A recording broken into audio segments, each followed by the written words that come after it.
வணக்கம். நம்மில் பலருக்கு ஜப்பானிய கலையான கின்சுகி பத்தி தெரிஞ்சிருக்கும்.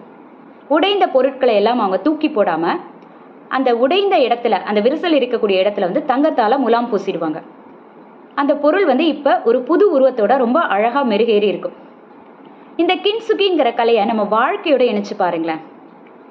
எல்லாருக்குமே மனதுல அந்த பொருள்ல விழுந்த மாதிரி மனதிலும் 1000 ரணங்கள், காயங்கள், நம்ம எதிர்பாராத சில சூழ்நிலைகள்லாம் வந்திருக்கும். ரொம்ப திக்கி திணறி இருப்போம். அதை தாண்டி வெளியில வந்திருப்போம். அதெல்லாம் இந்த கின்சுகி கலையில வரக்கூடிய அந்த கிராக் மேல தங்க முலாம் பூசின மாதிரி தான். இன்னைக்கு நாம அதையும் தாண்டி வாழ்க்கையில அடுத்த கட்டத்துல இருக்கோம் அப்படின்னு சொன்னா, அந்த ரணத்தின் மேல் நாம ஒரு பக்குவம், அதற்கப்புறம் மன வலிமை, இப்படிப்பட்ட பலவிதமான முலாம் பூசி இப்ப இன்னைக்கு இந்த நிலைமையில இருக்கும். அதனால இனிமே உங்களுடைய ரணங்களை எப்பவுமே மறைத்து கொள்ளணும் அப்படிங்கிற அவசியம் இல்லை. உங்களுடைய கஷ்டங்கள், ரணங்கள் மற்றவங்களுக்கு தெரிஞ்சா பரவாயில்ல. அதுவும் உங்களுடைய ஒரு புதிய பரிமாணத்தை மற்றவர்களுக்கு எடுத்து சொல்லும். இவ்வளவு கஷ்டப்பட்டிருக்காங்க, இதையும் தாண்டி இவங்க முன்னேறி வந்திருக்காங்க அப்படிங்கிற ஒரு படிப்பினையே அவர்களுக்கு கொடுக்கும்.